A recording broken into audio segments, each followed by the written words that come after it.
Hola,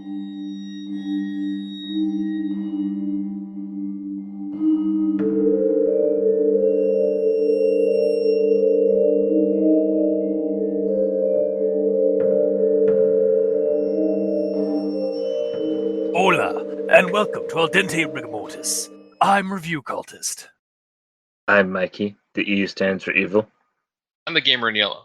And we're here to discuss those internet stories, most creepy and most pasta, and be critically silly doing it. And tonight we have Devorador, or as it is in English, the Devourer. So we're doing a creepypasta that I pulled off of the creepypastabrazil.wiki because last couple of months we've been getting a fair amount of traffic from Brazil and South America. So I figured, why not check to see if there's a big creepypasta community in those countries. And sure enough, I found creepypastabrazil.wiki, which seems to have creepypastas that aren't just like translated ones that we've already recognized, like Jeff the Killer, although apparently he's very big in the other creepypasta communities, as I've discovered. So Devorador, or the Devourer, was posted on creepypastabrazil.wiki by Erkan BR and is credited to HorrorPlay. So kind of dive into the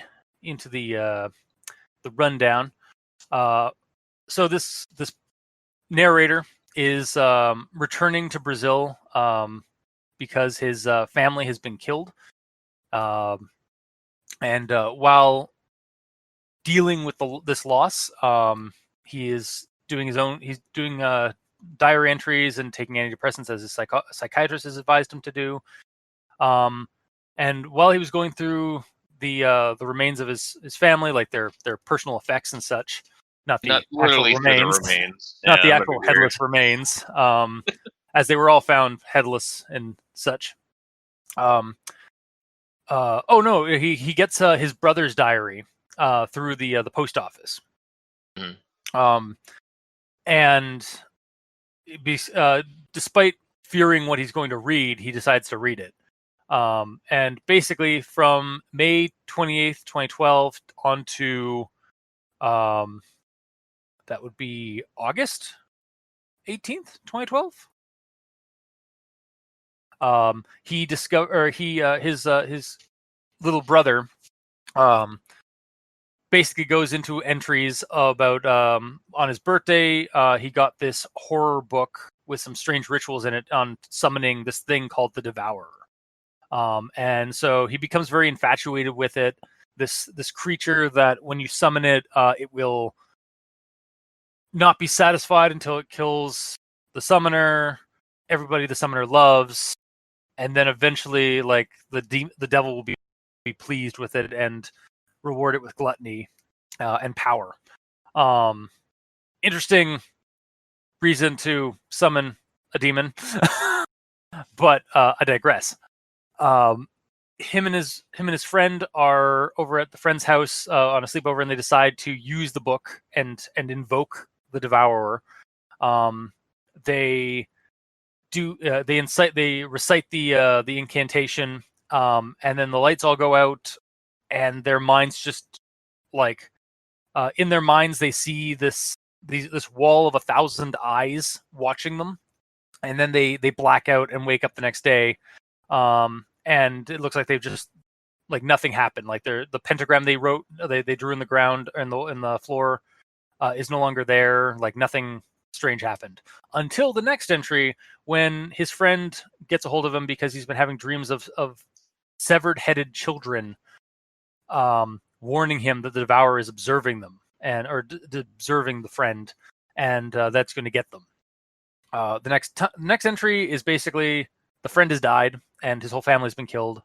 Apparently he killed his parents.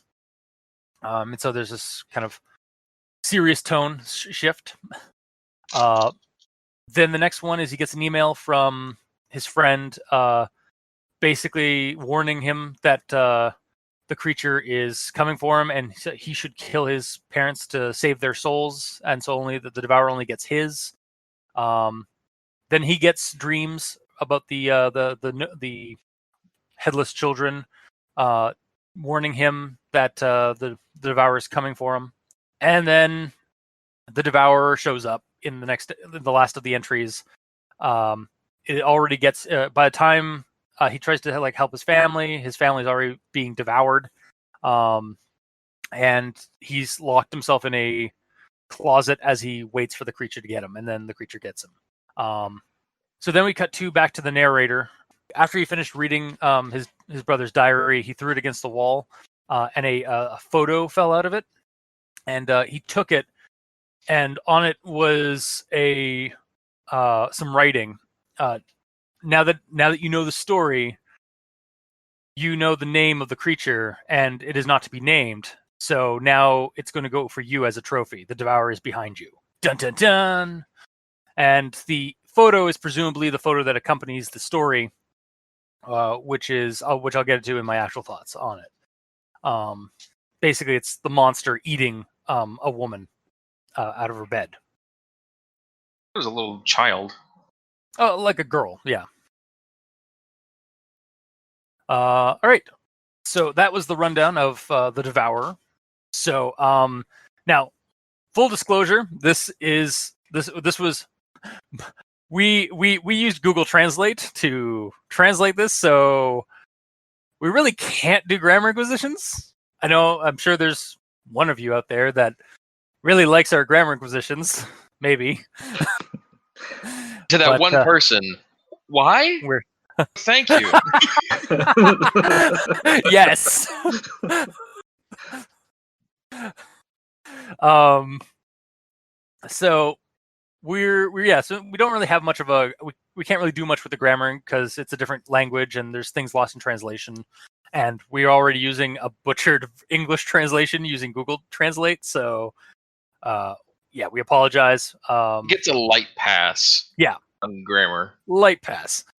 So we're just going to dive right into the actual thoughts, unless somebody wants to stop me. I will take that silence as a no. So fine. Cool. So this is in the first bit of this story. The clock starts to chime, and it means that he is coming to me. At every stroke, he approaches, sniffing my fear. He is close. I feel his presence in my room. The door opens, and then I see him. Screams. Screams is in brackets, so it's presumed that the character is screaming, not the Devourer. Yeah. Although that would be just as terrifying, I think. And then the next paragraph, like right after, there's a paragraph drop. After 4 years out of Brazil, I come back, not because I want to, but because I need to bury my parents and my brother. So, and then it goes on about like why he's like and like what happened with the murders and stuff. So there obviously there are some issues with grammar, like and structure on this on account of the rough translation, like I mentioned. Like there's a lot of commas with periods, or where periods probably should be. But that's basically all I'm going to cover with like any kind of grammar inquisition thing. I sort of counter you on this one instance, though. Yep. Of course you're going to. This entire long thing of him going over all the stuff in his head. Yeah. It's all commaed out. It's because he's like under stress of being stalked by monsters. Like, oh god, he's gonna kill me. He's gonna do this. He's gonna do that. He's gonna do that. That's fair. Yeah, it's basically just a run on, but it makes sense in the situation. He didn't have time to think out his sentences and stuff like that. Yeah. But that's not really the point. That wasn't entirely the point of my why I read those. So this beginning section, I sort of got the impression that this first segment was the last bit of the little brother's diary. Yep. And then just as the little brother meets his fate, we transition next to the older brother returning home from out of the country on account of the murders, right? And to me, it feels very reminiscent of like a late 90s, early mid-aughts horror film. Like the kind where the connected victim to the protagonist in the story is shown getting killed off by the monster, and then it cuts away to either the title of the film and or the protagonist picking up the pieces after discovering that his friend or connected victim of the protagonist has been murdered, and like now he's got to like basically pick up the pieces and look into it, and then they discover the horror of the monster and the plot as a result of that. So like you see like that in Scream, you see that in like Stay Alive, Jeepers Creepers, etc. And it feels very cinematic to me in a way. Like it is cinematic because it's basically like how those kind of movies were done. And I wouldn't actually be surprised. And like it almost like it goes from like this cinematic feel directly into like kind of a found footage equivalent style of writing, because we go into like the diary entries after that. So I wouldn't be surprised if this kind of like this little intro bit was inspired by those kind of movies. The story was posted at least roughly around 2013. So like yeah, it would I'd be interested to see if like that was kind of the inspiration for that part of the writing. My next thing here on the note is... Well, before you move on. Yeah. My issue is unfortunately grammar related. Son of a bitch. And it's when it ends with screams, there is no new paragraph to sort of differentiate between it changing perspective. That's true. Yeah. There could have been like a horizontal line or something to even just a space down things. Yeah, because it's still part of the same paragraph, right? Yeah, I did actually find myself like in my own Google Doc version of this story, I end up like basically spacing out the paragraphs myself to like better figure it out. Parse it. So but yeah. All right. And that's not a translation issue because it's like that in the original. So yeah. So it needs to be like, yeah, it has to, there some space, like some kind of like divider or something that would have helped, I think. I thought we said we weren't doing grammar acquisitions. Sure, you were doing them. Blackjack and hookers. In fact, forget the blackjack. The intro was kind of weird for me too, because like it starts with one being stalked and killed, and then it immediately cuts to this like the other character. But at the moment, I didn't know it was another character. Yeah. So I'm like, how did this person witness the murders and like survive? Yeah, but then you realize it's the brother. Yeah. Yeah, and then it's a second there, so it's like, but like the information is there, almost like he witnessed his brother being killed, but yet he's returning after the deaths happened. Like it was really confusing at the start. Yeah, because like in a movie, this would make sense because you'd have basically it's the establishing shot of the movie, to kind of give the characters like a hint of the monster, and then it cuts to the next play, the actual like it's basically the fake out protagonist versus the actual protagonist.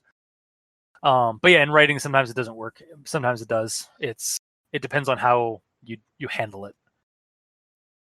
Do we have anything else for the first section before we go into the actual entries? Nope. The last part I have here is essentially by the end of this paragraph, he's mailed his brother's journal. So, like preemptively, I wrote down, I hope it doesn't end with a quote like this, like with the start quote at the end of the journal, because if he died, how would he mail the journal? It happens in Supernatural. It's supernatural. I don't know. Yeah, I understand it. It is kind of a... That's sort of jumping the gun a bit, but I wrote that down before I left the first paragraph. Yeah, and I mean, you're not wrong. Again, like, yeah, it is basically the last entry of the log. So it kind of leaves you to like to either I guess believe that like maybe the monster mailed it, or like some other force post off or sent this to them so that they would be the next victim. Like maybe that's how the monster spreads. Yeah. Like it's like a dead man tell no tale, except when the monster wants it to. Yeah, and we'll get to that when we get to the end. Yeah. Okay, so we're gonna move on to the next to the first of the entries, May 28th, 2012. So this is the quote here. The best gift I found was a book called The Devourer. It is a horror book with some strange rituals. One day I will still do it to see if it exists. So this will play into an issue I have with particular ritual pastas, and the one in here more in particular, I think it would be an interesting take on a ritual pasta if the would-be summoner didn't realize the tome in which they got the ritual from was an actual ritual. Like, what if the ritual was actually like just dressed up in a choose your own adventure style book, I feel like a choose your own horror book, like a misunderstanding on like, oh, it's just like a plaything, it's like a toy, or it's like a choose your own adventure, choose your own horror story thing, but then really have that like actually within its pages is actually a ritual to summon something. I think would actually be an interesting take on a ritual pasta story, because it kind of gets away of the uses the plot elements of a ritual pasta, but doesn't make it that the summoner is doing something that is going to kill them. Especially in this kind 13. Of... Yeah, he's 13, but I mean, in this instance, like this ritual, I'll get to it in a second, but this ritual just seems really odd.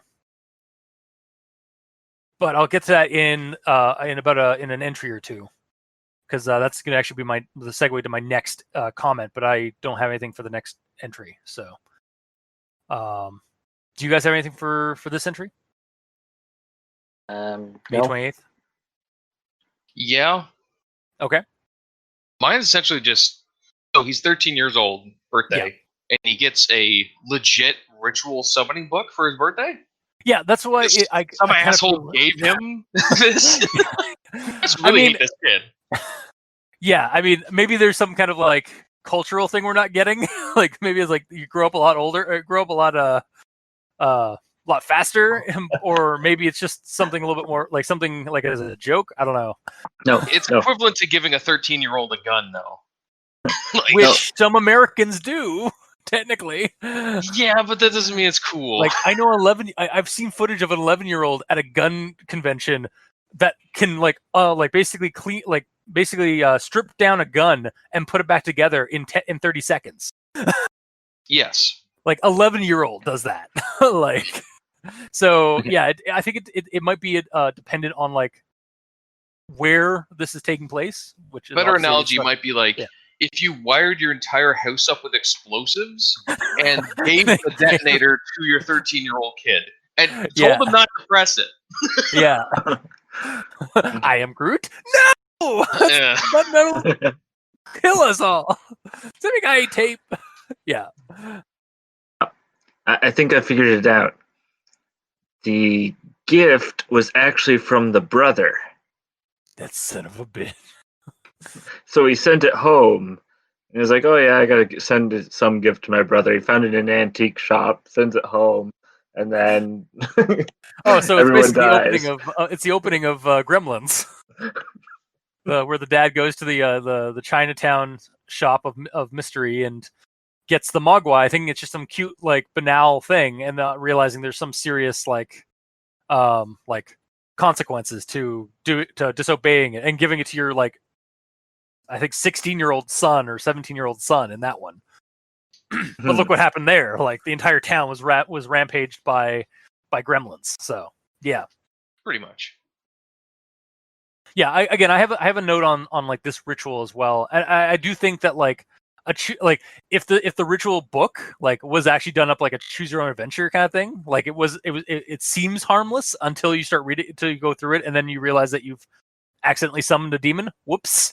Yes, that's my point. My point is it's a legit actual summoning to a legit actual monster in this world that gets into a kid.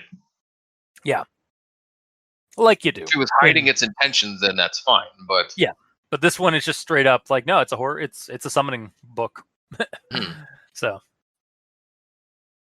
all right. If there's nothing else for May 28th, we'll move on to what does it say there?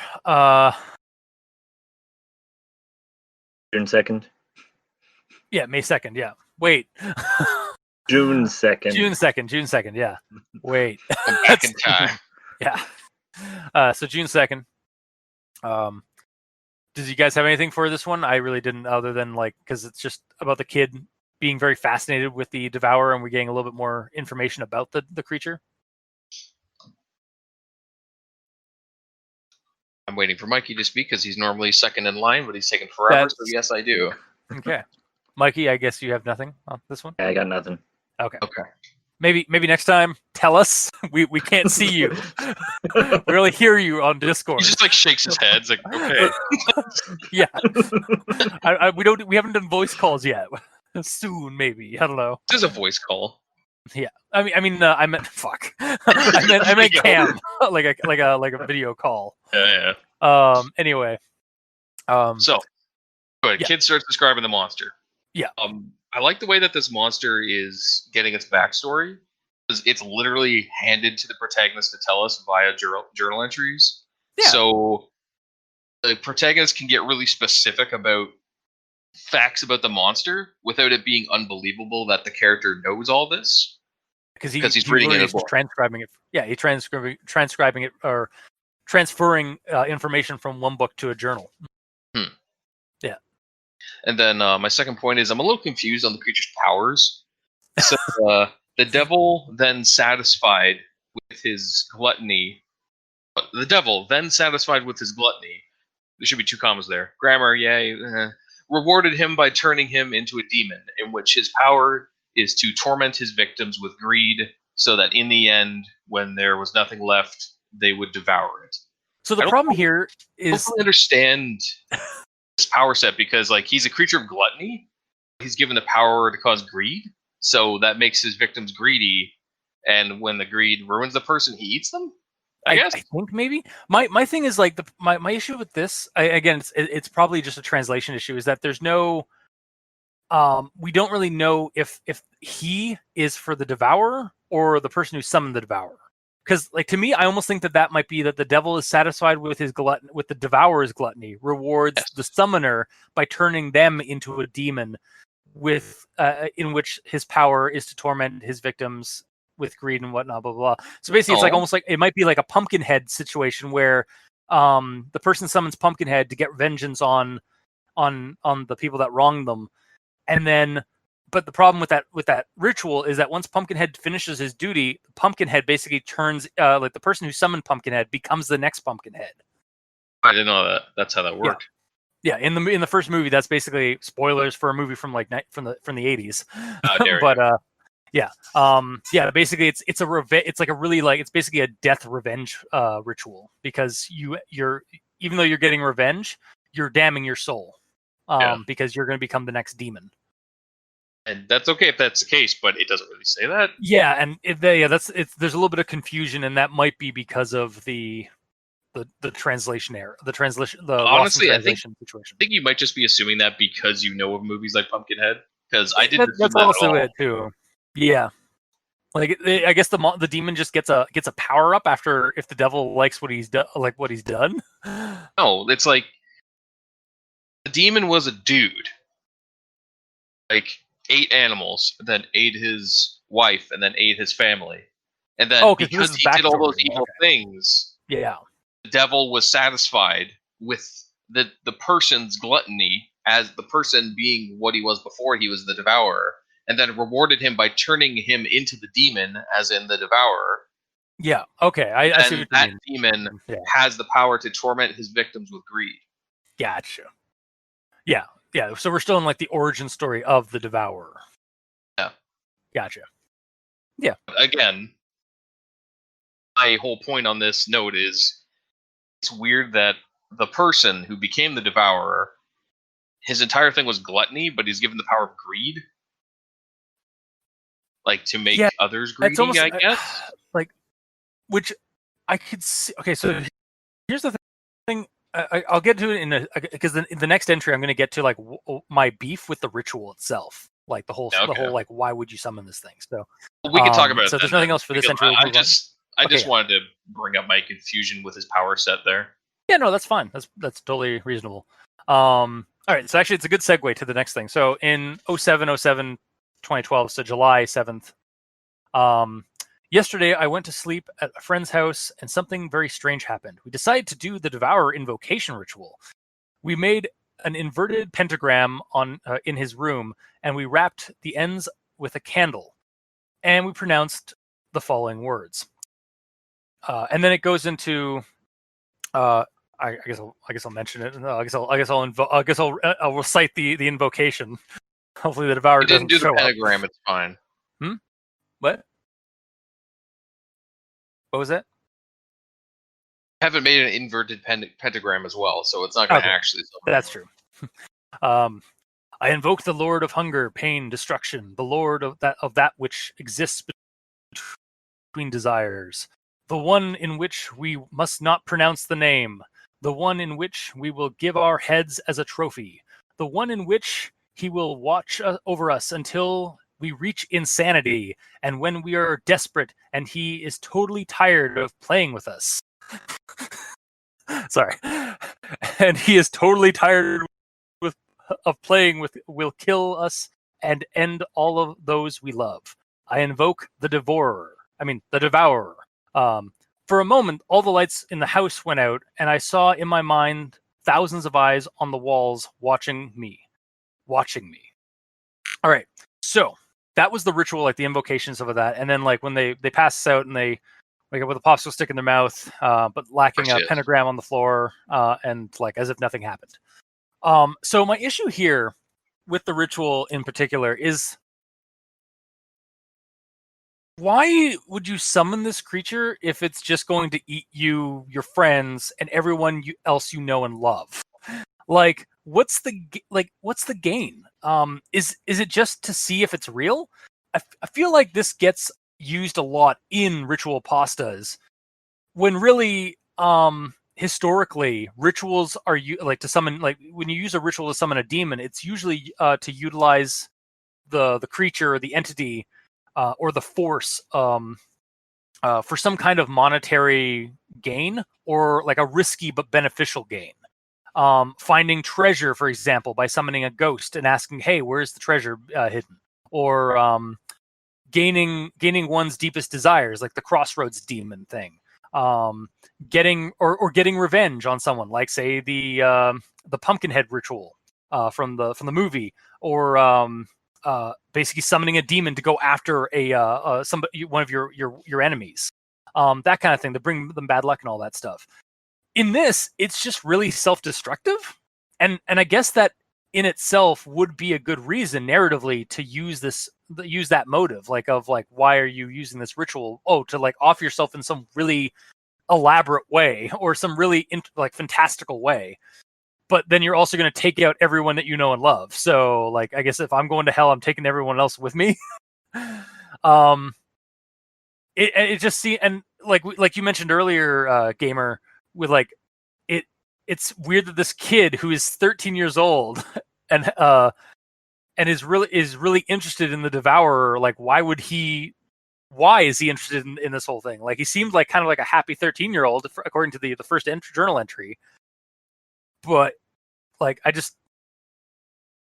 seems really weird that this ritual, like, there's no real gain to this ritual other than you off yourself.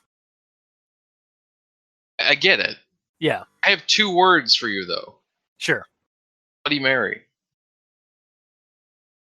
Is the why reason do people Bloody Mary? Yeah, why do people do Bloody Mary? That is the entire idea is she shows up and kills you, right? I'm gonna double check that. No, not the drink. It shows Bloody up Mary and kills you. Okay. Historically, the divination ritual encouraged young women to walk up a flight of stairs backwards, holding a candle and hand mirror in the darkened house. As they gazed into the mirror, they were supposed to be able to catch a view of their future husband's face. There was, however, a chance that they would see a skull or the face of the Grim Reaper instead, indicating that they were going to die before they would have a chance to be married.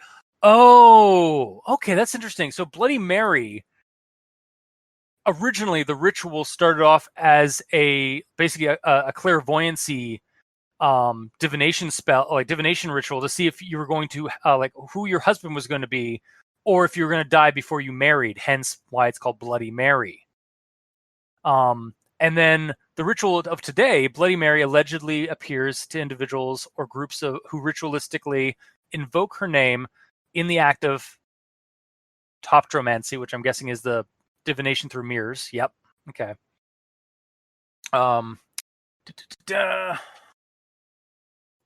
This is done by repeatedly chanting her name into a mirror, like we kind of all brought up. Bloody Mary apparition allegedly appears as a corpse, witch, or ghost, can be friendly or evil, and is sometimes seen covered in blood. The lore surrounding the ritual states that the participant may endure the apparition screaming at them, cursing them, strangling them, stealing their soul, or drinking their blood, or scratching out their eyes. Some variations of the ritual call Bloody Mary by a different name. Hell Mary, Mary Worth, or are popular examples. The modern legend of the Hanako-san in Japan strongly parallels the Bloody Mary phenomena or mythology. So it did start off as a monetary gain ritual, but for some reason down the line into the modern day, it became a bastardized version of like basically like a ritual phone tag until eventually the monetary gain was or the gain to it was basically removed. Regardless, pretty much all of the outcomes is the person dying. Yeah, but it did start off as like in the current one, it's in the current all one, about yes. the person that's doing the ritual being killed. Yeah, in the modern version. So yeah. So that's interesting learning about like the original. Also, thank you Wikipedia. I just want to bring that up, like for I'll put that in the description below.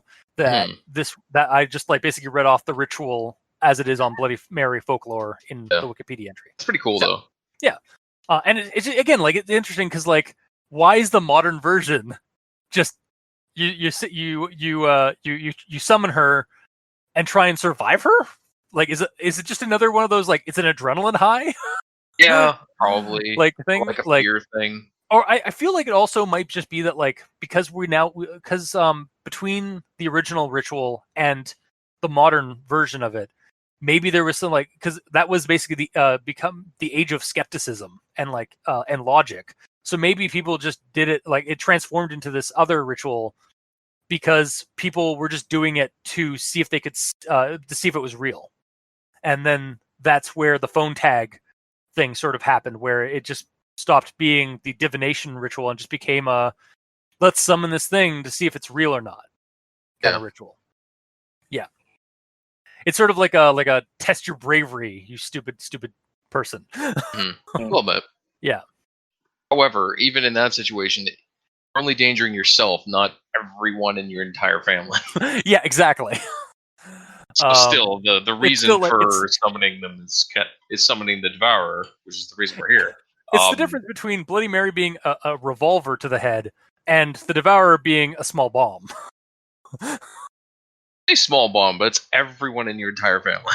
So an atomic Not just bomb. your house. A dirty your bomb. Entire family, like extended family. Yeah. It's basically a dirty bomb. And just wipes out an entire like an entire like family tree. Yeah. Chops that tree down real good. Yeah. All right. And my point on the rest of my note on the actual ritual is I didn't think that like it might be a translation thing, but I didn't think the summoning ritual would be as blatant with its wording. Yeah. To the point that through the ritual, like hearing the words of it, you know exactly what this thing is going to do, which is also kind of spoilers. Yeah, because it also like as you're reading it, like I wonder, I imagine just being like the friend is like, hey, let's do this the silly like Bloody Mary style ritual and see if it has like okay, and then it's like, all right, we got to read this invocation. It's like, all right, so I invoke the Lord of Hunger, Pain, and Destruction, Lord of that which exists between desires. That's fine. Keep going on. Yeah, that's fine. That's fine. The one in which we will give our heads as a trophy. I don't know about this anymore, Larry. Is what the kid would say. Insanity, and when we're desperate, like I just imagine being that kid or that friend, or like thought it was a harmless thing, and then you're reading like basically the finer points of the contract. Mm-hmm. Like, how about no? Yeah, it's like exactly. Yeah, actually, that's a good comparison.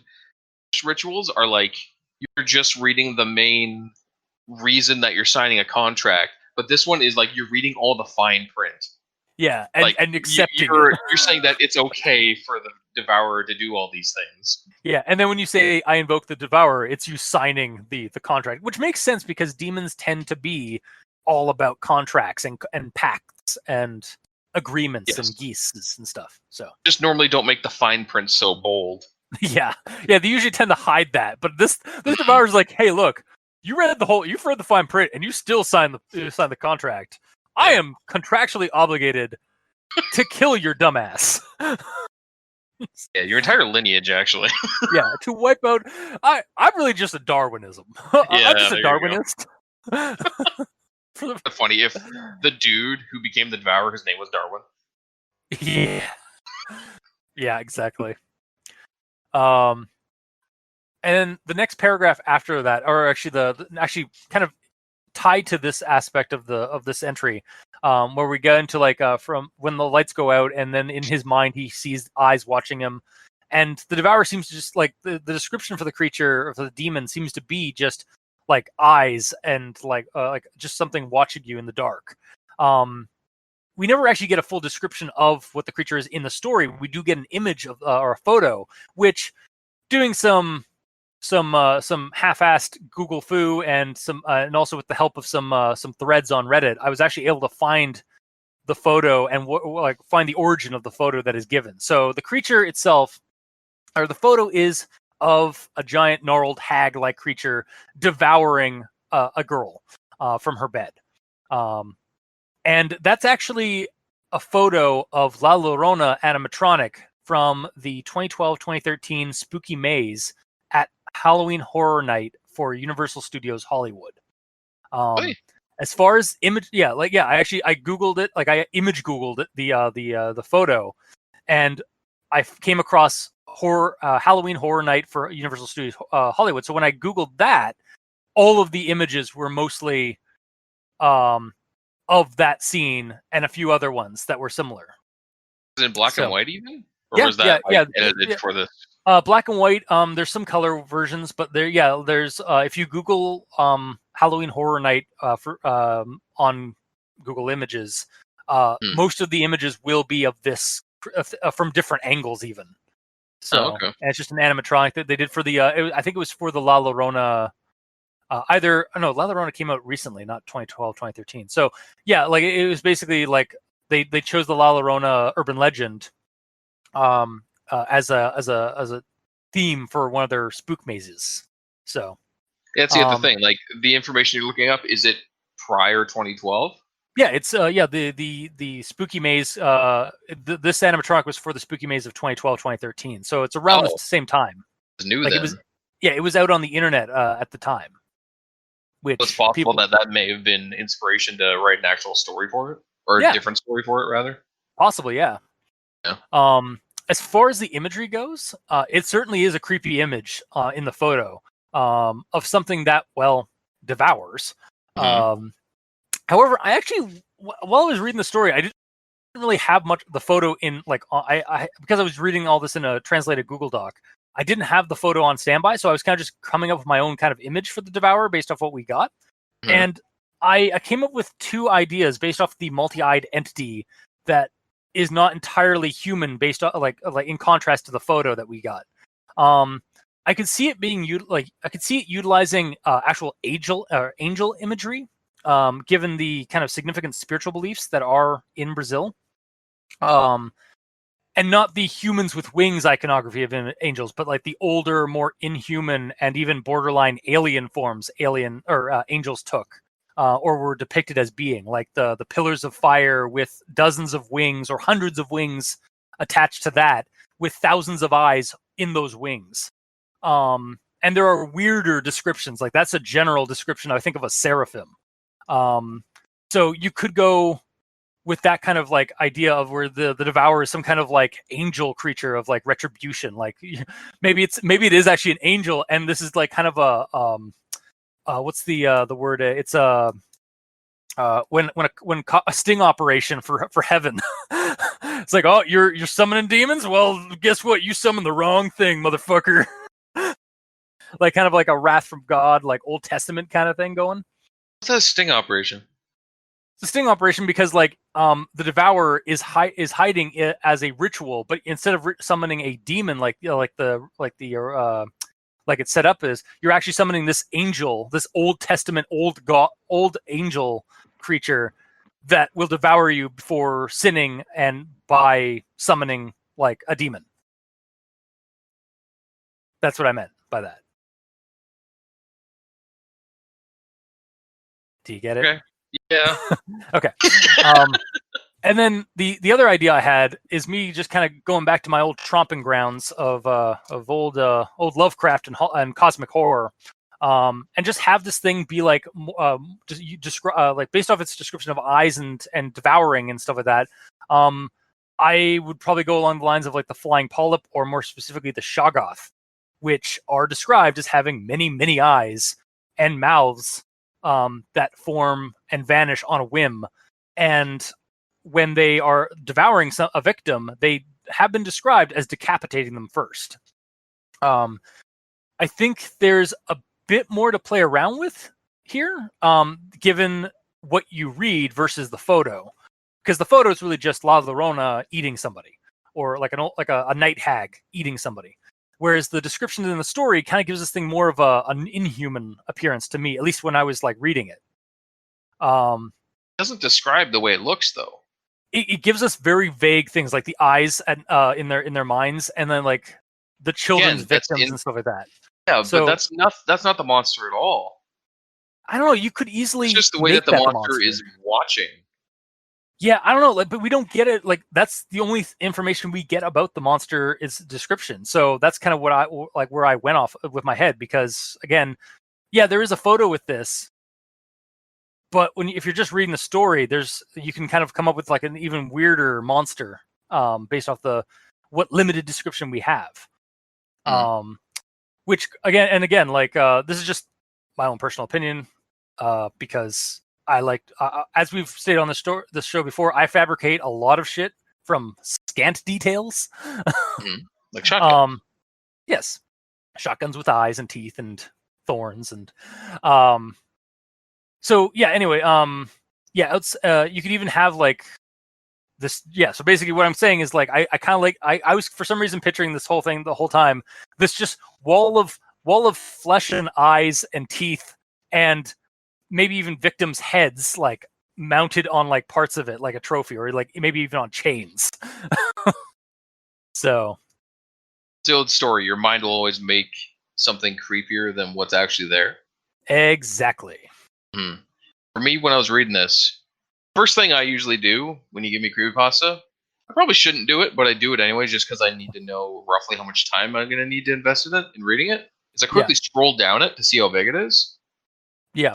So when I scrolled down, I'm like, okay, oh, there's the end. There's a picture at the end. It's kind of creepy. Okay, cool. That's what it looks like. All right, moving on. So from the whole story, I had that image in my head as that's what the Devourer is.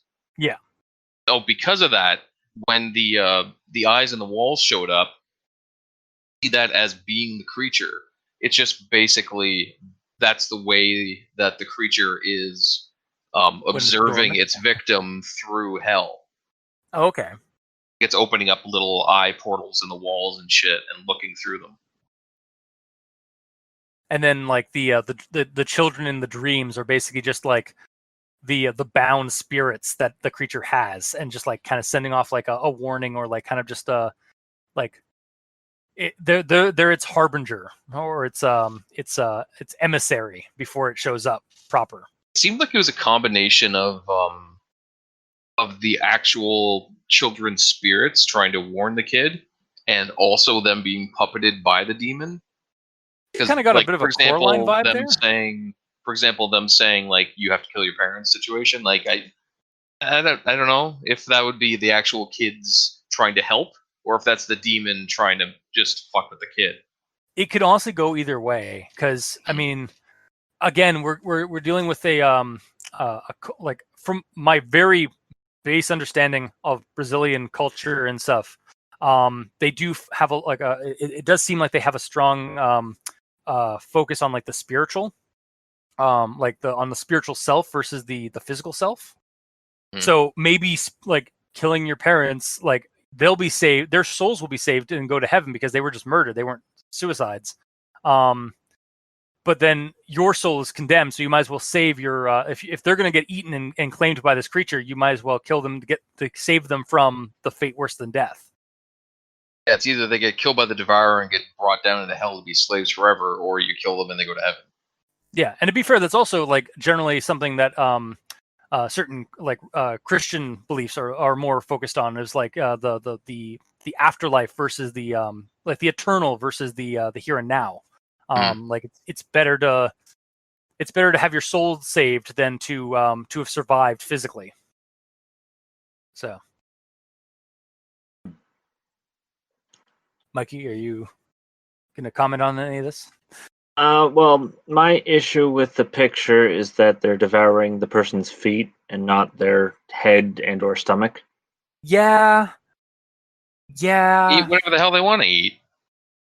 Maybe let's see. Maybe they chomp off the head, but then like no, we do find out that their stomachs were also taken. But for all we know, the creature eats the legs first so they can't leave, then eats the face, and then eats the stomach. Yes. But my counterpoint in defense of Mikey, the E stands for evil, is that the legs missing were not mentioned in the initial murder description. No. So you're wrong. No, I'm kidding. It's fine. Yeah, that's a pretty big thing to omit from the murders. They're also missing their legs. I mean, technically the parents were killed. Oh no, the parents weren't killed by him. It was the other. It was the friend who killed his parents. He, little brother, didn't get a chance to do that to save his parents' souls. So, yeah. Yeah. Okay. Really, who are you to judge this monster? He can eat people however he wants to eat people. He can eat however just in this story he eats people's head, like their stomach and their head, that's fine. But maybe last week ate someone feet first because he was feeling more sadistic and he wanted them to live the whole way. Maybe can't judge him. Or like, and then like the week before that, he was a little peckish, so he got some finger food by eating their hands. Yeah, totally. Yeah. Or maybe he devours the entire body and then just regurgitates the stuff that isn't the head and stomach. Oh god, so it's like a fucking anaconda. Which, being in South America, might be an interesting take for the monster, actually. Yeah. Kind of root it more in the land. Yeah, okay. Maybe. But it's all really conjecture and just our assumptions, because we don't know. Yeah. Next time on Cult Busters, review cultists will summon the Devourer using the ritual at hand. Yeah, or not. Yeah, no. Oh yeah, I guess you guys might fall under that too, because you're my friends and family. Is it friends as well, or is it just family? Oh, that's true. Yeah, if it had been friends as well, the kid wouldn't have had like some time between his friend dying and him. So, yeah, it's true. Oh, right, it is friends as well because, well, no, they both did the ritual. Oh, that's true. Yeah, so they were basically, they were both kind of fucked.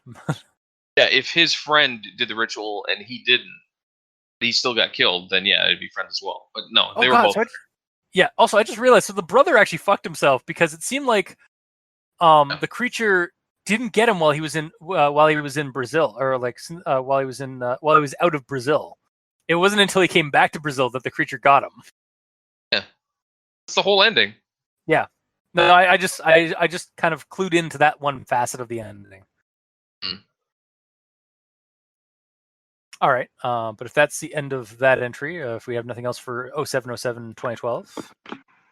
First one or the second one? Have you done the second part yet? Yeah, there's two Right, for the there's same two date. versions That are of this. labeled Yeah. 7, Okay, 7, so on to the next 12. entry, which is 07/07/2012. Different time. I guess, yeah, it must be. I have nothing for that section, to be honest. So, I have something. all right. My friend called me desperately saying that he dreamed of several children crying, and they were without their heads.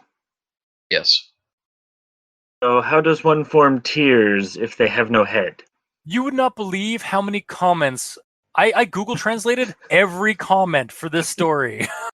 And the Really? majority of them were how are they looking or staring or doing anything without their heads that you described? Yeah, Well, it's the a very staring, popular question. the staring, I would give a light pass just by the body facing Yeah, you, obviously, not yeah. moving. But the crying is like, I don't know, maybe they're just bleeding from their neck hole. Does Or that count? maybe the eyes are maybe the heads are still there. They're just like floating off to the side or something. Oh, Maybe. or maybe it's more of a whining than a crying. So it's the sound yeah. of It's a gurgling as like just the blood like spouting from the neck wound. Yeah, you're right. It might be the sound, not the visual. Yeah, Hard to know. yeah.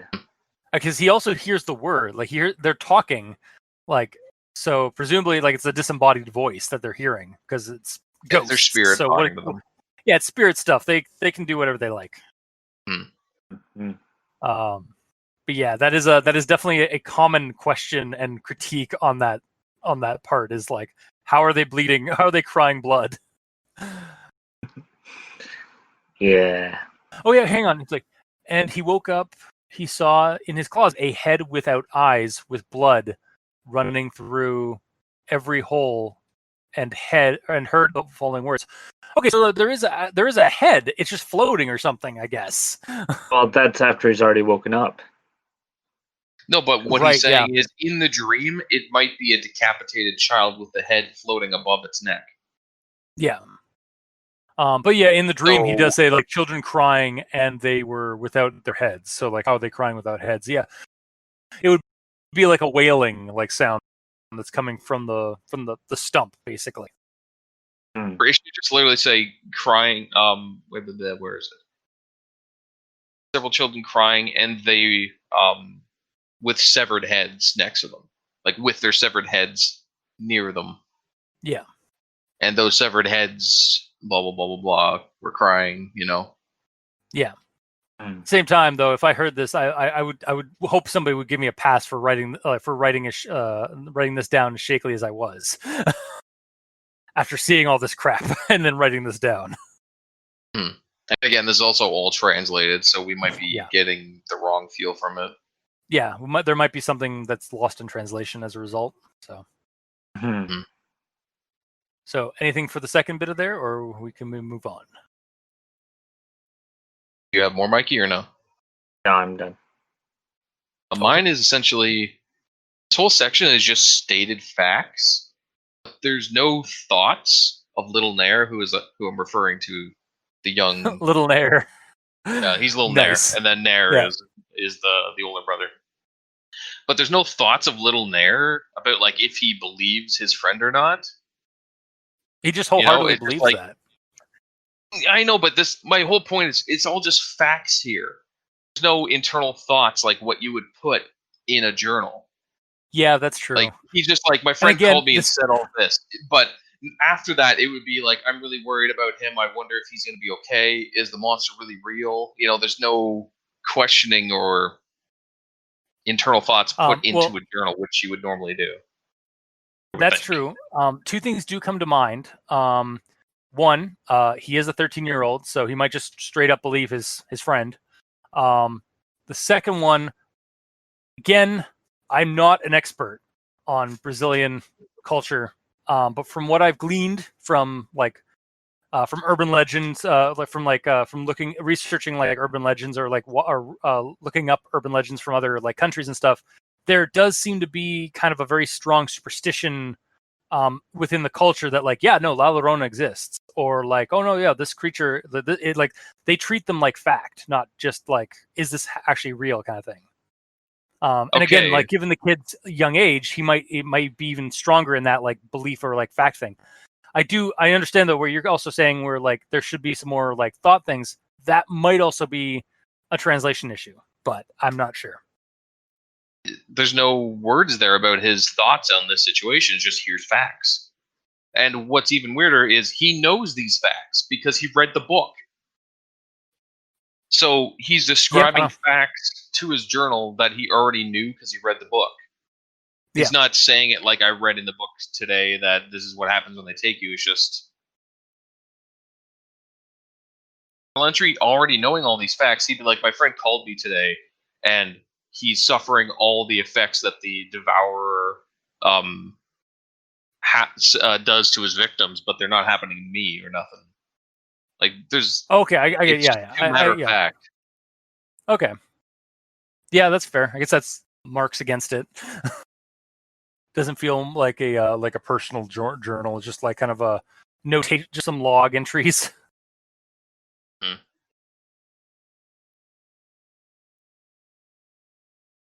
So, yep. All right. So on to the next one. So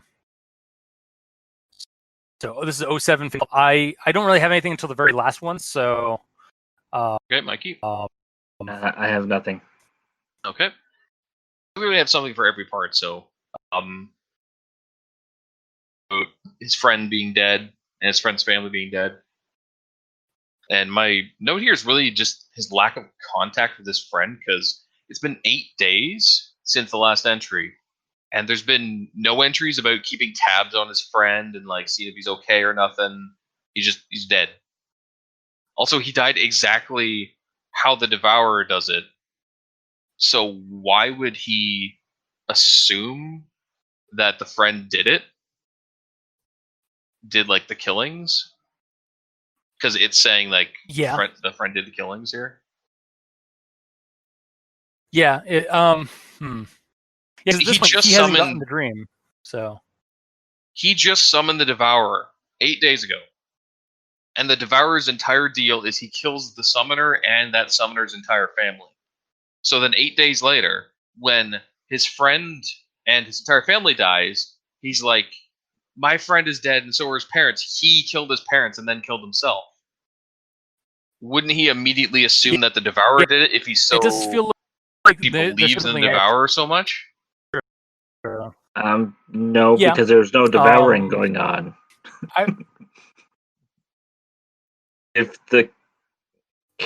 maybe we don't have enough information. Yeah, if Little Nair's friend killed his parents and himself, then he saved them from the Devourer. Yes. So there would be no missing heads. That happened? I think what we're missing in this entry is that like the Little Nair should have like said like the police have said that his parents were killed and then he killed himself, kind of thing. Like have some kind of authorities or something like that, or some like third, like a second party come to play, or like that he like heard from, tell him that this happened, or like maybe that like, because that's kind of the like, that's who would have found out about that, or who would have gossiped or rumored about that. Would someone have told a 13-year-old kid exactly how his friend and his friend's parents died, whether or not they were eaten or shot or stabbed or something? Would they tell a 13-year-old? Maybe it depends on. In our country, no, probably not. But I don't know. Like it depends on like where you live, right? Like some places are worse off than others, or some places are more grown, like more mature. It's not worse off. More not worse off. I didn't mean that. I meant like, but they're more like, it's more dark, or kind of like more of a kind of a grown up reality that people that even kids live in certain countries. So kids are kind of like sheltered from most things up here, like constantly, so they don't get to know anything.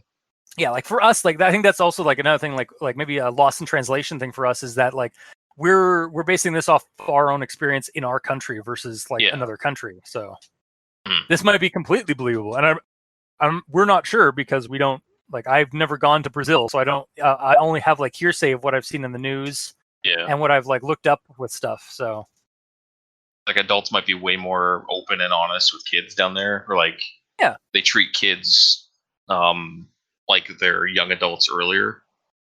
So it's like okay, exactly. they're like I mean they can know this information. They got to know. Yeah. Fair enough. Okay, so can we move on to the next one, or do you guys have anything more for this one? Nope, move on to the next one. Okay. Right. I got nothing. So 07/16, 2012. Okay. Gamer. Yeah. So I think there needs to be an email send date here because Little Nair's friend, who I'm going to call Larry Henderson, just so he's a freaking name because we're talking about him so much. So Larry Henderson died, presumably by the monster the day before, because I wasn't 100% believing that he actually killed his entire family at this point.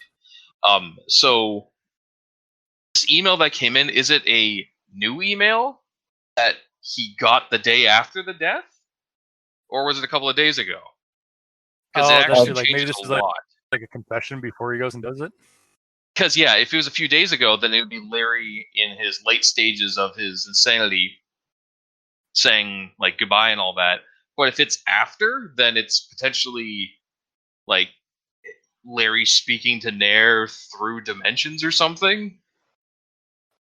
Yeah, like a ghost. It's weird that he's just getting an email now, especially, kids these days are always on their emails and stuff. I don't know. No, probably it ended up in spam because it was from hell. Cut out for 3/4 of that. What? It's because it was a spam. It got registered as a spam message, so it ended up in the junk pile. Oh, I'm sure. Yeah. If that's the case, it should say that.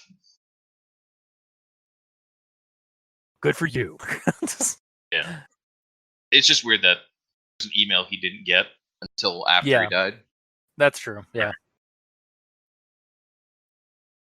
Okay. Then on to 08/05, 2012. Mikey? I got nothing. Gamer? Cool. So for me, the visual was a little unclear in the dream. The quote is, actually, first of all, let me read this so I have this information in my head.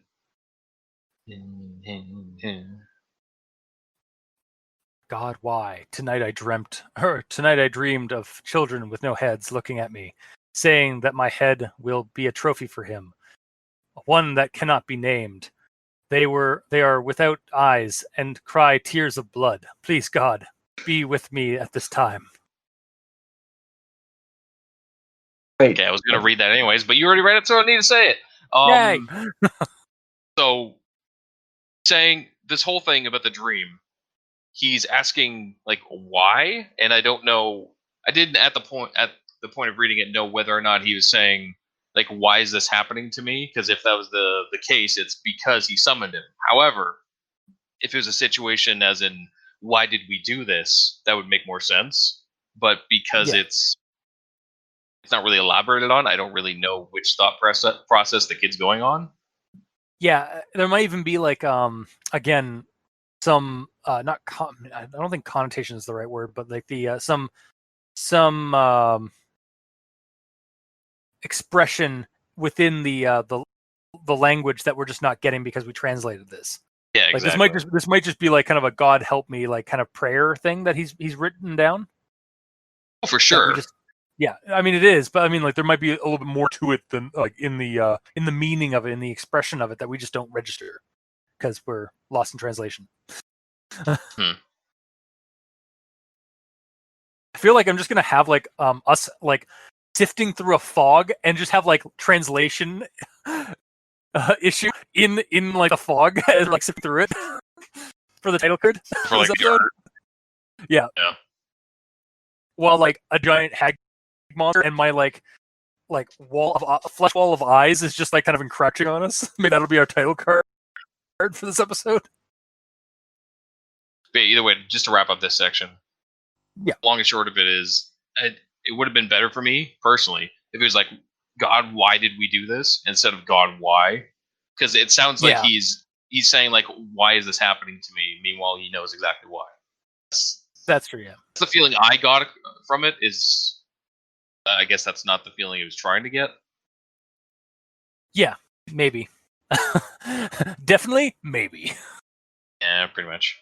Right, next section. Okay. So this is 08, 15, 2012. Yeah. I guess I do have something for this one. Is regarding the and we kind of talked about a little bit at the beginning, with like his him. We're finally getting like thoughts of the character in this journal. It's like, why is it my brother here now? Does he go after my? Did he go after my brother? Oh God, my God, what did I do? Yeah, like it's actually an interesting thing. It's like, yeah, like so like it was it like kind of I'm almost getting kind of Hachishaku-sama vibes from this, where like the person, because the person's not in the country of the monster can't get to it. So like, but now that the brothers come back at the end, like when I had that small revelation that, earlier, where like because the brother was fine until he came back to Brazil to deal with all this stuff. Yeah. But yeah, he also may have not been fine. Yeah, it might have just If been he like stayed away and got the delivery, it could potentially get to him just through that. Yeah, that's true. Like maybe he like now just imagine the Devourer just going to like the post office and mailing the the journal, and then it bouncing back between like post offices because the guy was like, "Oh well, I have to go back." It's like, God damn it, I gotta wait until this thing gets to this guy, so then He's I can. a freaking demon. I know, but Like, yeah, but demons do sometimes have rules. Like maybe they have to like need like an anchor to like to keep them on this earthly plane. So. I'm saying like he could potentially possess someone to mail it for him, or he could do like a glamour on himself to look like his old human self to just go and mail this. Yeah. But yeah. Yeah. So on to the next one then. No, I didn't actually get to my part. Oh, sorry. Okay, I didn't. He didn't have an option to get to his part if he has one. Okay, Mikey, do you have anything for this one? Nope. Cool. Gamer, do you have anything for this one? Yeah. So the quote is, "Children tell me to kill my family, and to end this, save their souls and condemn only mine." So at this part, blah blah blah, because it didn't mention up until now the children saying to kill the family until just now. Yeah. So at this part is where I'm like, oh, so maybe Larry Henderson, his friend, because he doesn't have a name, so I'm giving him one, potentially actually killed his parents then, because until this point, Still didn't know. I thought the Devourer did everything. It's not clearly said until now. Yeah. Okay. And then on to the next section. Okay. On to 08, 18, 2012. I actually don't have anything for this journal entry. It's the last like paragraph, which is the this is the last one. Back to the brother. Oh, which, yeah. Again, right. Okay. Yeah. I was gonna say this is the last section, but because there's no cut. Yeah. Yeah, there's no cut. Yeah. So, do you guys have anything for the? Nope. I don't know, Mikey. That's a no. Okay. So hang on, where is the actual cut? It's the door opens and then I'm saying that to myself. I'm not asking you. I'm saying it to myself. Oh, sorry. I'm looking in my notes to try to find it. I hate this. Just so I don't. Yeah. Yeah. So, the way that this ending journal entry went, in my opinion, it was a little too structured and playing out like a movie instead of a journal. Because the way it is, it's like he's literally he has a journal out and he's writing all this down as it's happening. It's too in the moment for a journal, in my opinion. Especially with Like everything else, it's fine because you can write whatever the hell you want. But in this, like in this stressful situation, it's weird that it's so in the moment. Hmm. It's like I take my camera and diary. Oh yeah, he even says I take my camera and diary and go to my parents' room. So then he's walking to the parents' room with the camera and the diary, and he sees them, and then he describes what he's seeing, and then how he's running back now. It's like he's always has the diary with him writing while all this is happening. That's just kind of weird to me. Hmm. But the way, and like considering this is all about his parents being killed and everything, it's too chill.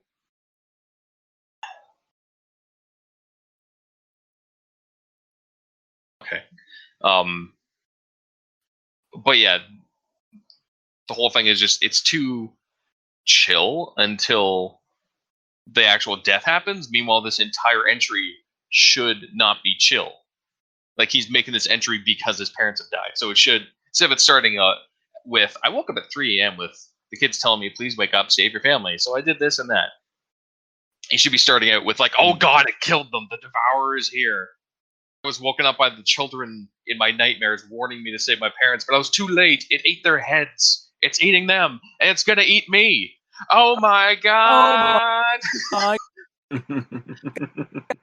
Oh yeah, actually, yeah, a little bit more urgency might have been done. Like, I know I joked at the end there with for Control 2. Control 2, yeah. How dare you? Hey man, that is a glorious movie. Yeah, the pacing of the journal is weird. Okay. And that's the end of that section? Nope. So, okay. And my next part is essentially just ending of this journal is just copy and paste it in the start. Yeah. Which is kind of weird. And for what purpose is my real question here, because Nair, not Lil Nair, but Nair, copy and pasted his little brother's last thoughts into the start of this whole thing. Yeah. So. Well, why? So for me, it felt very cinematic, but I could see it. So I liked it because it felt cinematic. Like you get that first bit, and then you get the kids. I'm thinking I was like taking it less of an immersion factor and more of a like an enjoying a story and like how they do it. Like I was just basically ignoring kind of the immersion level. Yeah, if you want that immersion level of like a journal entry thing, it's gonna ruin it because it's kind of done up for style and not actual like immersion. My point is, it's word for word, copy and pasted. Yeah. So I'm okay with the story being like, here's a scene of this kid hiding while this monster's coming to kill him, and then he dies, and then it switches perspective to his brother. That's fine, but it's word for word the same. So it's literally the entry, and then the entry again. Whereas the first section should be described in a different manner, in a third person watching the kid situation, and then the camera pans to the brother, instead of it being the exact same. I agree with you, but I don't. Because again, like I understand where you're coming from, but for me, I enjoyed it because it was like it's a stylistic choice. That's what it was. That's all it really is. Okay, but like Nair is it's also giving you a tease of the end. You're saying that it's giving you a key scene at the start because, like, yes. for dramatic effect to see what's going to happen, and then you find out why. Yeah, is that what you're saying? Giving us a glimpse into the story before the story starts. Yeah, that's not my problem. Okay. I don't have a problem I'll just shut up. Little Nair dying at the very start and then switching perspective. That's fine. My problem is it's copy and pasted his exact journal entry at the very start. And Nair is putting this entire thing together, like this whole post, essentially, while like copy and pasting that at the start without addressing it ever. So it's almost like if Nair is posting all this on the internet to get word out there about the Devourer being a thing, even though he's dead. So I guess the Devourer would be on his computer posting it. It's weird that's not explained. Yeah. All right. Fair enough. And then the section where it's talking about like the chiming happening, like the quote is, "The clock starts to chime, and that means he is coming up to me. And with every chime, he comes sniffing my fear." So what's the deal with this chime? Little Nair is talking about it like it's something tied to the lore of the creature, but it's never said aside from this moment. Is it just for dramatic effect? I'm gonna go with yes. Cool. Dramatic effect. Yeah, it says the clock starts to chime, and that means he's coming for me. Which almost sounds like he attacks at a certain time, but like every hour on the hour, he switches targets or something. If that was said, that'd be cool, but it's not said, so it just feels weird and out of place. Or it's just a dinner bell type thing. Somebody's making it make noise. It says the clock starts to chime, though. No. That's true. Wrong.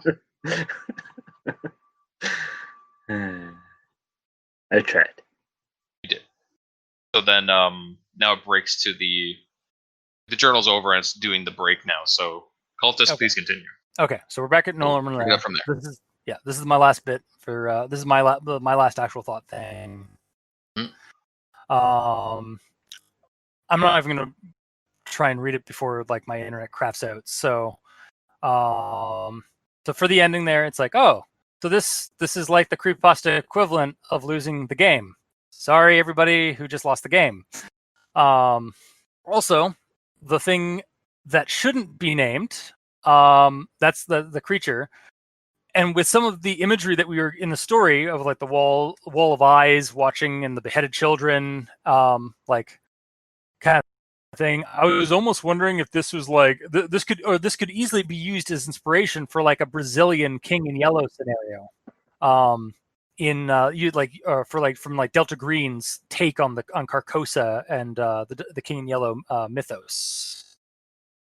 And for anybody not to know, in Delta Green, the King in Yellow and Carcosa are like a multiformed being or presence or force of entropy, just constantly consuming or say devouring reality and people alike, and then integrating those like the remains into a facet of its own self. So like the beheaded people warning the next victim in the dreams and beyond could be like a lesser servitors of or former summoners who foolishly conjured up the this aspect of Carcosa.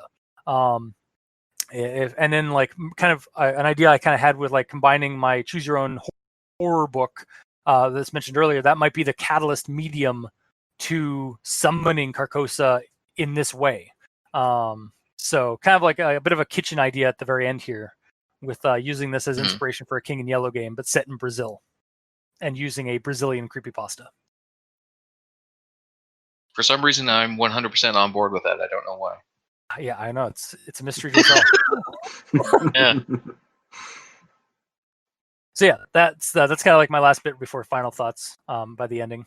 Like I think I mentioned earlier that I just got the revelation that the kid, that Big Nair,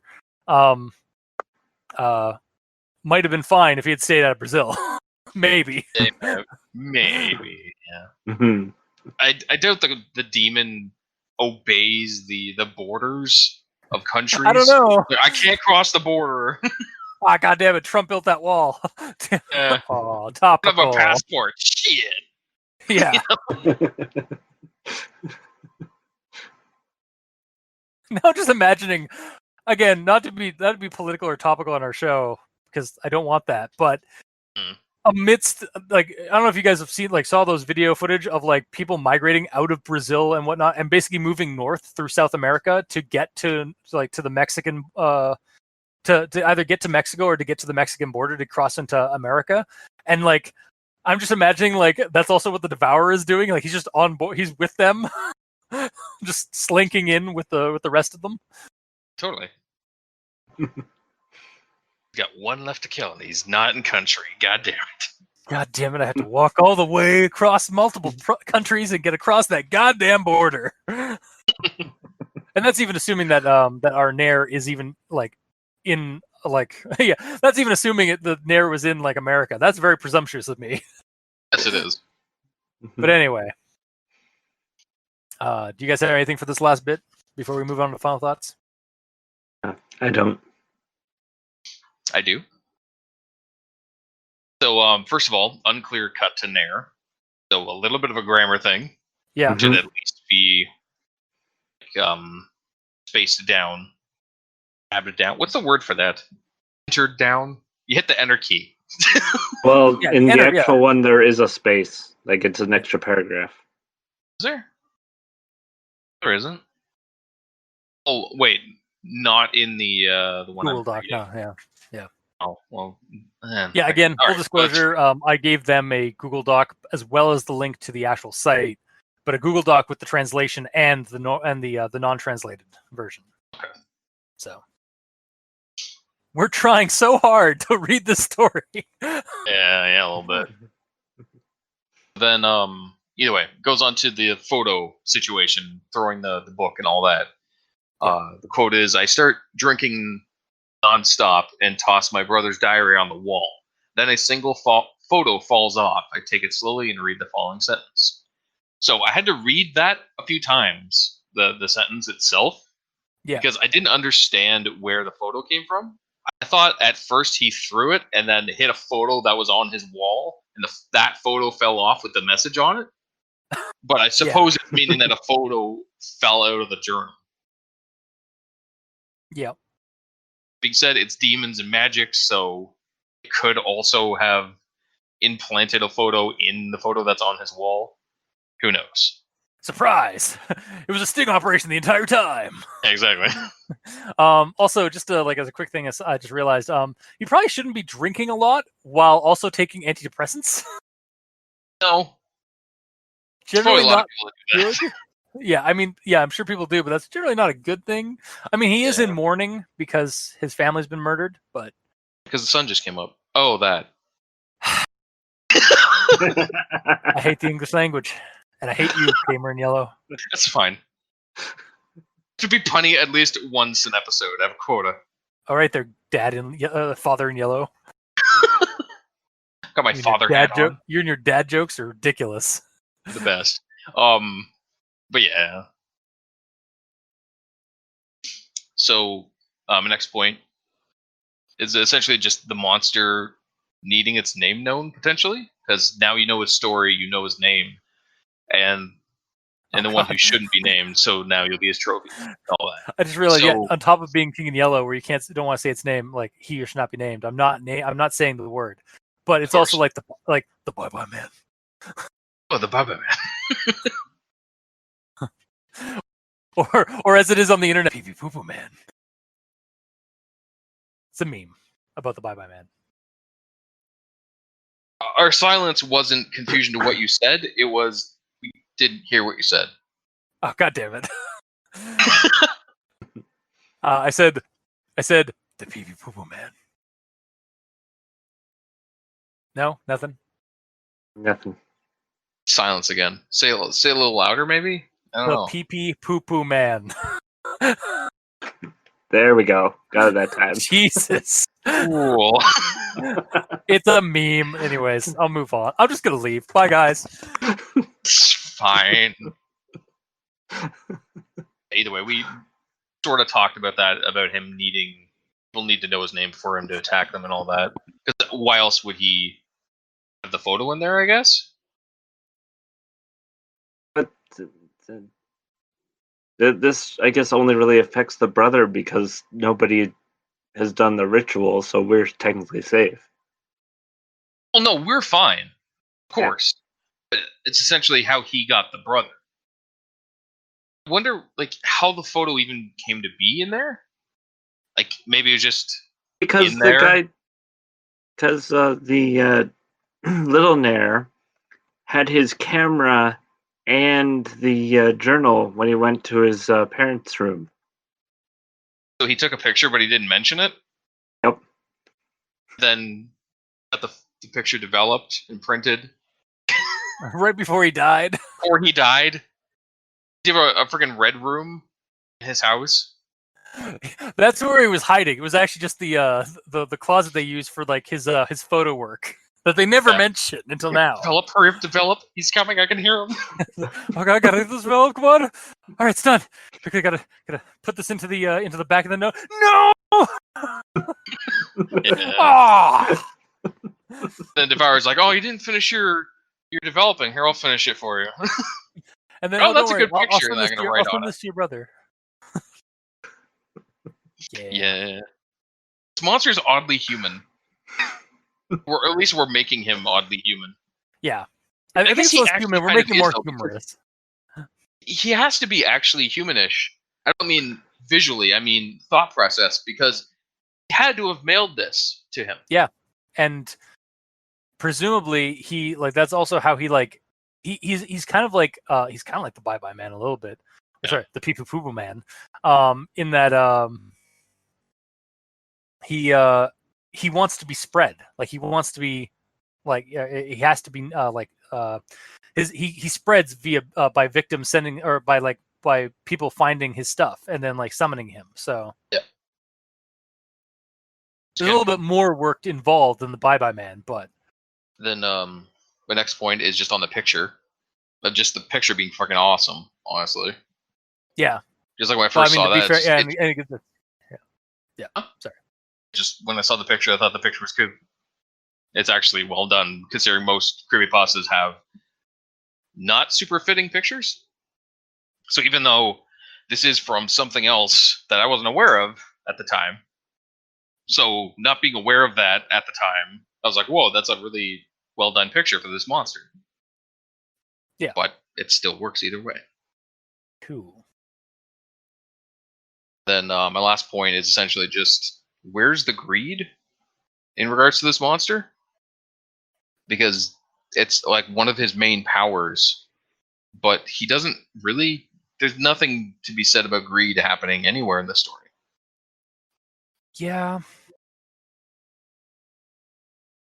So I don't know why that's mentioned, unless that's, again, just something that's lost in translation. It might be. Like something like maybe the brother was called back because the guy was like he saw that like maybe the Devourer saw that there was a brother, but he like was out of the country, so he tried to get the brother back into the country, like get his food to him. I don't know. Well, that's just his gluttony, because he eats everyone. But his power is he makes his victims greedy. It says that in his power set early on, but it doesn't happen to the kids. Like, they're never acting greedy or doing anything different. He just stalks them and then kills them. Yeah. It's weird that's even mentioned. Look, I was trying to find something, but I just I was really just pulling at strings. That's all I got for notes on this. All right. So I guess on to final thoughts, and it's a pretty simple pasta. Like reading through it's got aspects that I've read before in creepypastas. It's got potential, and it is kind of, I guess, a gateway drug to like creepypastas that aren't in our language, that aren't in English. As it does kind of leave me with some more curiosity about like what else can we find beyond the borders of English speaking countries. Because again, like as I've recently found out, there's actually a large set of communities in other countries like Brazil, Japan. Japan has like a ton of fandom for creepypasta. Both the popular ones here, but also like there, which makes sense because I mean, like a lot of their urban legends are kind of like they predate creepypastas, and they're also sometimes some of the inspiration for like Kuchisaki Onna. I was talking to somebody about it's the one that the slit mouth woman, and the person who came up with the Jeff the Killer story originally. Apparently said that was a good inspiration for the original like imagery for Jeff the Killer. So, see, you're like raising their bar, and then you mention that Jeff the Killer is based on them. It's like, I don't know. Well, that's your personal bias, but you hate Jeff the Killer too. Shut up. Do you? Anyway,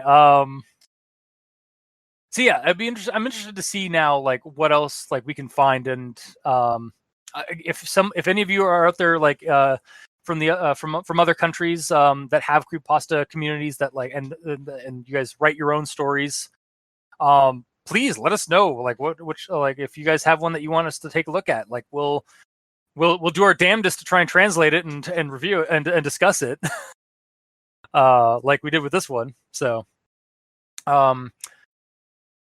yeah, for this story specifically, like for like my verdict, I'll partially recommend it. Like it's a short one, and it's definitely an interesting monster. Even if it's not super different from horror stories that we've read before, or like of boogeyman monsters kind of thing. Yeah, I'll partially recommend it, and it also, again, it got me to check out like some other creepypasta sites that aren't necessarily in my wheelhouse. So that's my recommendation. Mikey. Oh, okay. You're up. I tried whispering. Your name. You're up, buddy. All right. So, as you mentioned, it is short. There are some problems with visualization of the dreams, like the kids with no heads that are crying. So it's, as we explained, it's simple enough to just say the heads are there, just they're not attached to their necks. Yeah. It's like nearly headless Nick, except headless. Yeah. So, and for me, the picture didn't make much sense because, like I said, it shows them devouring the feet when the devourer devours heads and stomachs. So I'm going to give this a partial recommendation. Okay. Just because it, as a ritual pasta, there's not much there. Like, we don't get a lot of the ritual side of things. We get more of the action side of things, which is what I like. So, and it basically just straight up tells you, like, you're gonna die if you do this. Don't do this. yeah. Like, here's literally the consequences. Like, here's an example, like a full fleshed out example is what will happen if you summon this thing. Mhm. All right, and I guess gamer. I guess overall, I'd probably recommend it. I did have notes on every single section. They weren't all bad notes. I did have notes on everything, which is normally a bad thing. However, did have to do like a light pass on the grammar and all that as translated. But that being said, it was nice to just kind of overlook all the grammar shit and just be like, I'm just gonna focus on the story here. You know, I don't have to worry about grammar in yellow. It's fine. So that was kind of a breath of fresh air, honestly. Yeah, I mean, Mikey will, I'm sure, is just like is rebounding from going cold turkey on this one, but possibly. But that being said, the flow of the story is a bit off, in my opinion. The intro of Lil Nair being killed only added confusion to the story right out of the gate because it wasn't explained why he was there and all that, like I was saying. And being copy and pasted from the start instead of it being the same scene, just from a different perspective, would have been better, in my opinion. I wish the story ended with it being as descriptive as the start was. Like, start is trying to be a third person, or at least the way I saw it, is trying to be a third person perspective, looking down at Big Nair, and he'd be like, "Oh, damn it, my family's been killed," and oh look, there's my brother's diary. I'm gonna open it up and start reading it, and then he starts reading it, and him reading it is us reading it, and then by the end, be like, well, like after closing the book, all I can do is wonder, blah blah blah blah blah, and then immediately, like, the Devourer is there.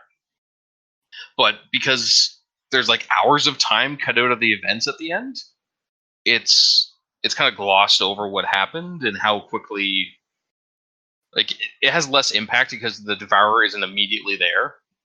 It's hours later after he read it. Yeah.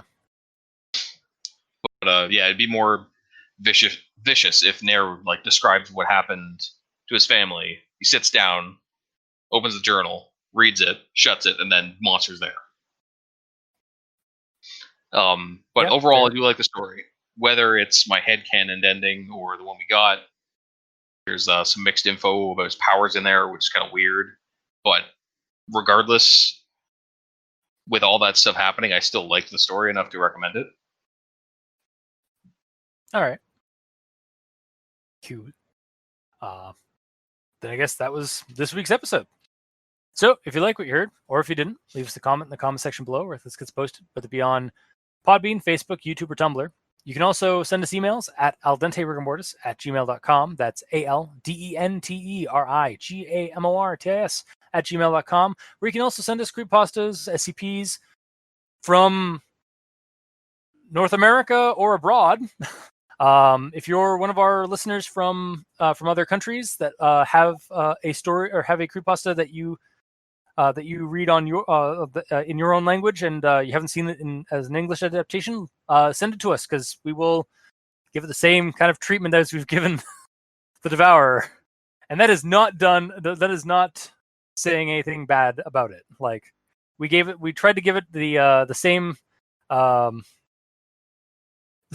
treatment as we've given every other creepypasta on this show. So. If you'd like to get in contact with us on Twitter, Mikey is at the E stands for evil. The Gamer in Yellow is at the Gamer in Yellow, but without that W because his name is too long. And I'm at Review Cultist. If you'd like to help support the show, you can go to Patreon, look up Al Dente Rigor Mortis, and select the back tier you'd like to support us at. We have $2 and $5 tier with special episodes, early access, extra content. For the patrons that are helping support the show, thank you guys immensely. You're helping keep those hosting bills at bay, and we very much appreciate that. And to our listeners, again, globally, thank you guys, because without your listenership, we wouldn't have much of a show. And to the writers of these stories, thank you guys immensely, because without you and your stories, we really wouldn't have much of a show. So thank you all the same. Until next time, I have been your host, Review Cultist. I'm Mikey. The E stands for evil. And I'm the Gamer in Yellow. And this has been Al Dente Rigor Mortis. Boa noite.